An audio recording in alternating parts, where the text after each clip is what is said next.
So mga paps, musta pala ngayong araw wala pag-uusapan natin kung nakakasira ba ng automatic transmission kapag naka-neutral tayo sa stoplight or sa traffic. So sa video na to, pag-uusapan natin ay yung conventional na automatic transmission. Yung merong torque converter, merong planetary gear, may sun gear, may clutches. Okay? So yun yung pag-uusapan natin dito mga paps. So ngayon ganito mga paps, eto pwede nyo rin gawin to. Yung to regarding sa pag may stoplight, tapos nun medyo matagal stoplight, mas okay daw ang naka-D kaysa sa naka-neutral. Mali yun mga paps, sobrang mali nun. Alam rin naman to ng iba eh. Bakit? Kasi kapag naka-D ka, automatic yan, naka-engage yung mga clutches sa loob ng transmission mo. Ngayon, kapag naka-engage yun, pinipigilan mo nga yan eh. Kapag halimbawa, naka-D ka, di ba? Pag nilipat mo sa D, di ba? Automatic, under yung sasakyan eh. Kahit hindi mo tapakan ng accelerator eh. So, dun pa lang, kitang-kita mo na talaga na gumagana yung mga clutches sa loob ng transmission. Naka-D ka, pinipigilan mo siya eh. Naka-D ka, tapos naka-brake ka. So, ibig sabihin nun, mas stress yung clutches sa naka-D ka, tapos naka-preno ka. Ngayon, ganito, itry nyo rin to. Halimbawa, pinandar nyo sa sasakyan, ito. Tapos ginawa nyo, flat dapat ang dali, try nyo, subukan nyo lang. Tanggalin nyo yung paa nyo sa preno, tapos i-neutral nyo. Tingnan nyo ang mangyayari. Gagalaw ba sa sasakyan? Ibig sabihin, uusad ba sa sasakyan? Hindi, kasi yung neutral, kaya nga word na neutral, naka-neutral siya, hindi naka-engage or hindi nag-ooperate yung mga clutches sa transmission, kaya nga naka-neutral siya eh. Ngayon ito, panoorin nyo to sa sa LE6. Yan, panoorin nyo to, meron tong version na 3D, pero panoorin yung 2D, mas maiintindihan nyo mga paps. So ganito yung mga paps. Nandito yung mga yung mga clutches eh, yung C1 hanggang C5. Ngayon ganito, pasimplihin lang natin. Ito yung andito yung andito na yung yung makina eh. Ngayon ito siya. Ito yung naka-neutral position. Yan yung naka-neutral position. Kapag ito nag-engage yan, kapag nilipat natin yung selector natin sa D, ang mangyayari yan, yan, magdidikit na tong mga to. Okay? Magdidikit tong input shaft, itong side na to ng input shaft, dito sa side na to ng intermediate shaft. So, ang mangyayari niyan, magtatransmit na siya ng power papunta sa output shaft. Yun yung sa gulong natin. So, yung pinaka-basic nun, mga paps, makikita nyo yung explanation dun sa sa Allison transmission, saka dun sa sa LE6. Matututo talaga kayo. Ayun, ganito. Kapag naka-D tayo, ganun nangyari. Kapag naka-neutral tayo or naka-park, hindi magkadikit yung mga clutches natin dito para mai-transmit yung power dun sa output shaft. So, kaya nga neutral eh. Ganun lang kasimple, kaya nga neutral eh. So, sipin nyo to kung naka-gear 1 tayo, naka-engage yan, tapos naka-preno tayo, hindi ba mas stress yung yung transmission natin kumpara sa neutral?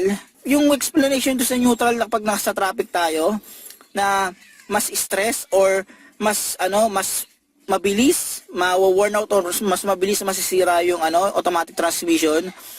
Mga paps, hindi yun. Bahala kayo, bash nyo ako, pero hindi totoo yun. Eto, mamaya papakita pa ako sa inyo. Hindi totoo yun.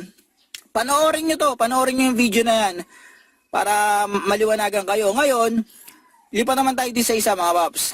So ngayon mga paps, ito, magpapakita ako sa inyo ng information sa repair manual ng conventional transmission, okay? Ang pinag-uusapan natin dito, conventional transmission yung typical na automatic transmission na kotse, okay? So, tingnan nyo to.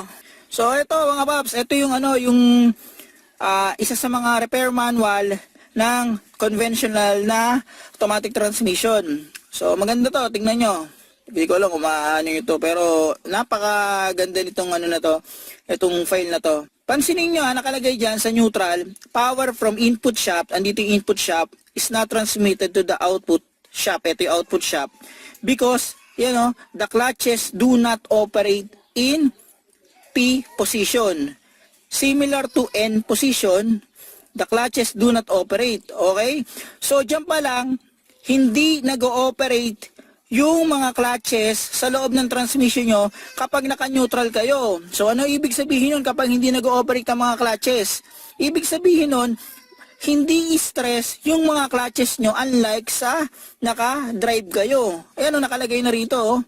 Yan, repair manual to mga paps. So, papakita pa ako sa inyo. Tinggo, eto, magandang maipakita to. So, okay mga paps, eto, papakita ko sa inyo. Bali, eto, ang nakikita nyo, yan yung nangyayari sa loob ng transmission nyo. Halimbawa, eto pakita ko sa inyo.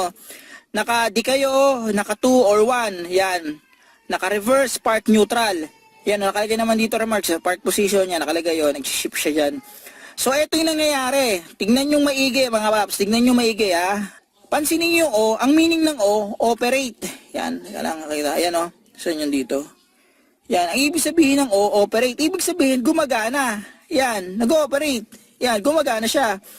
Pansinin nyo, Kapag nakadi kayo, yung forward clutch nyo, gumagana. Ayan, Gumagana yan. Gumagana. Nag-ooperate. Zero. O, yan, ganyan. May napansin ba kayo sa chart na to? Yan. Pagdating sa park position at saka sa neutral, walang nakalagay na gumagana sila.